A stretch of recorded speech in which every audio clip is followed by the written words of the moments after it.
Olá, hoje a gente vai fazer uma análise de algo que é literalmente central para todos nós, o abdômen. Mas a nossa abordagem vai ser um pouco diferente. Com base num documento de anatomia descritiva, vamos desvendar como essa área é dividida num mapa de 9 regiões. A missão aqui é entender não só como esse mapa é traçado, mas por que ele funciona, assim, quase como um GPS para os nossos órgãos internos, sendo uma ferramenta clínica essencial. É uma ótima introdução, e eu diria que a palavra-chave aqui é tradução. O que a gente vai explorar hoje é como a anatomia nos dá uma linguagem para traduzir um sintoma vago, sabe? Tipo uma dor de barriga.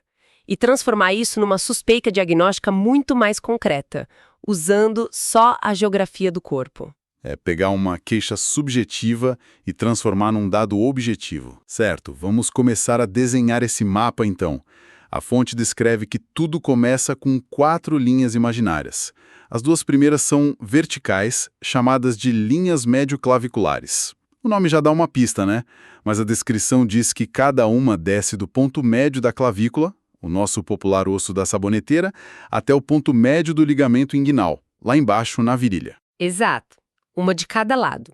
E aí elas já criam 3 colunas, uma central e 2 laterais, direita e esquerda. Parece bem direto no papel, mas na prática é sempre tão fácil encontrar esse ponto médio da clavícula ou do ligamento em pessoas com corpos diferentes. Imagino que em alguns casos seja um pouco mais desafiador. Essa é uma excelente observação, porque assim, na teoria é simples.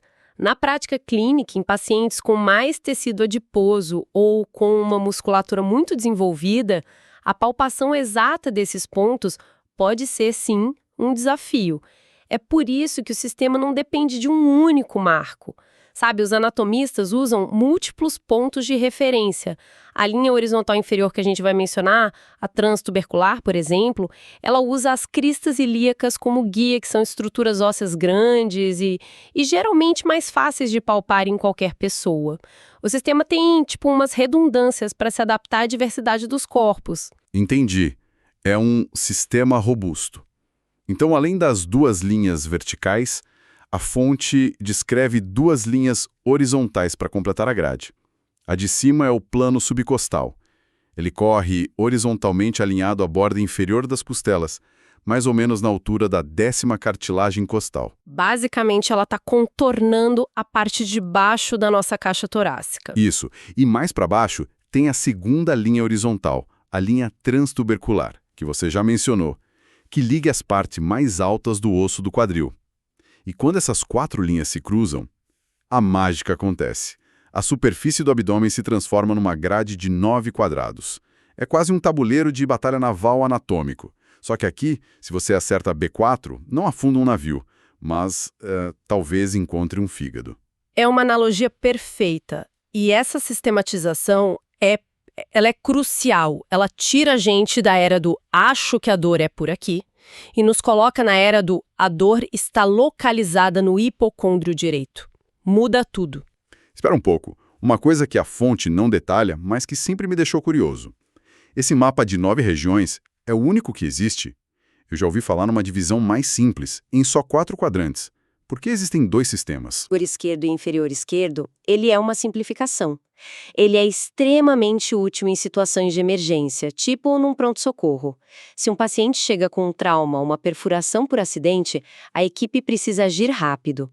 Dividir em 4 quadrantes dá uma orientação imediata e suficiente para saber se o trauma atingiu a área geral do fígado, do baço, etc. É sobre velocidade. Faz sentido. É uma triagem rápida. Exatamente.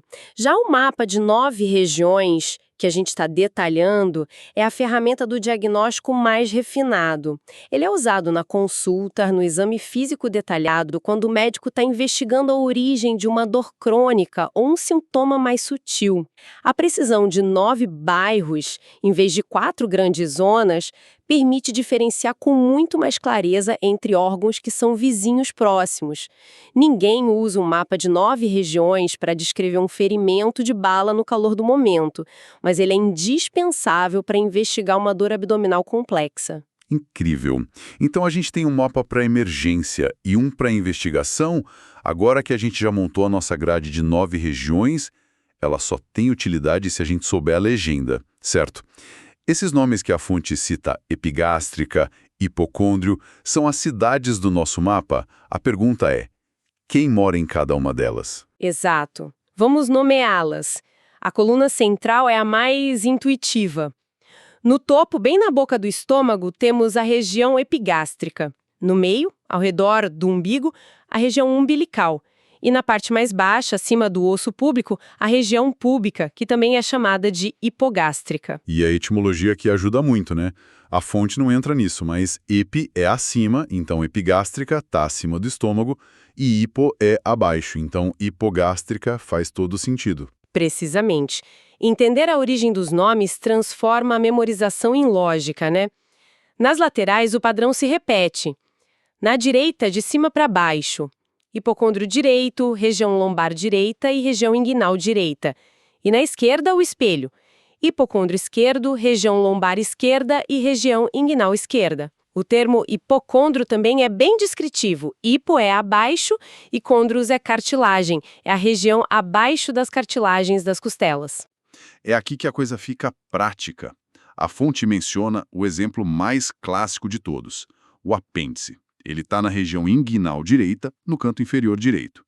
Isso quer dizer que toda aquela história de dor do lado direito que a gente ouve sobre apendicite é, na verdade, uma referência direta a este ponto específico do mapa.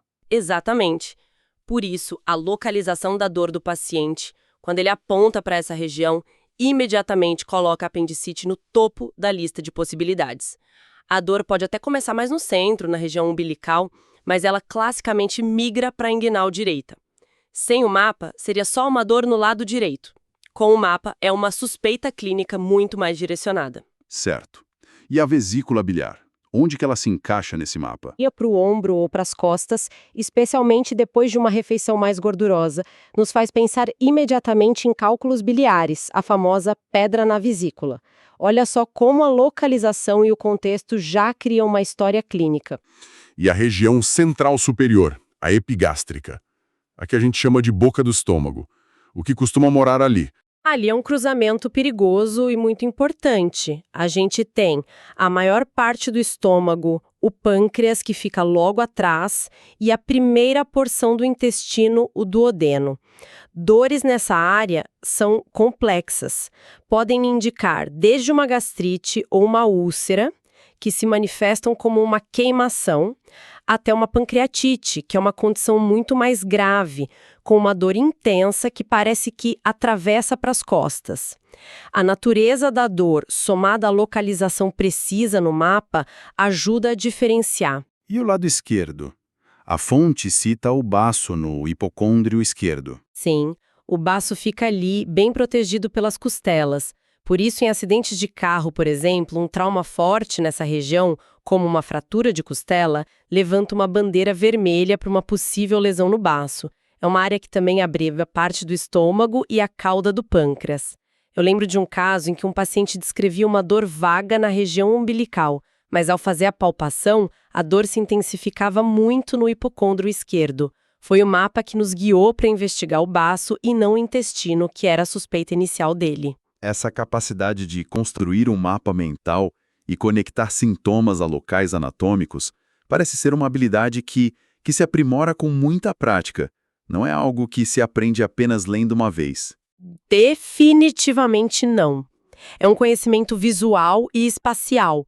Exige repetição, sabe? Ver muitos casos, usar o mapa mentalmente de novo e de novo, até se tornar segunda natureza. É por isso que ferramentas de estudo que permitem essa prática constante são tão valiosas. Falando nisso, para quem está nessa jornada de aprendizado, construir esse conhecimento fundamental é tudo.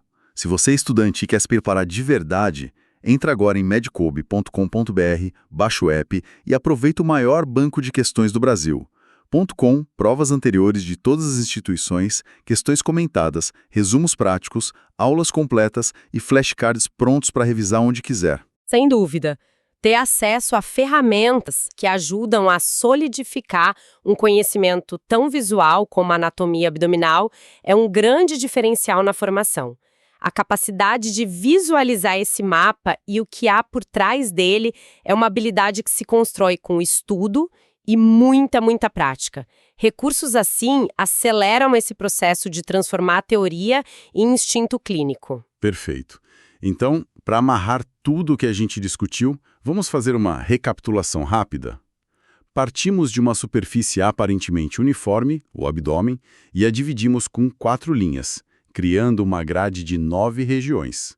Vimos que essa grade convive com um modelo mais simples, de 4 quadrantes, cada um com sua utilidade clínica específica. E o mais importante, vimos que essa grade não é um exercício acadêmico, é uma ferramenta de diagnóstico poderoso que funciona como uma linguagem universal.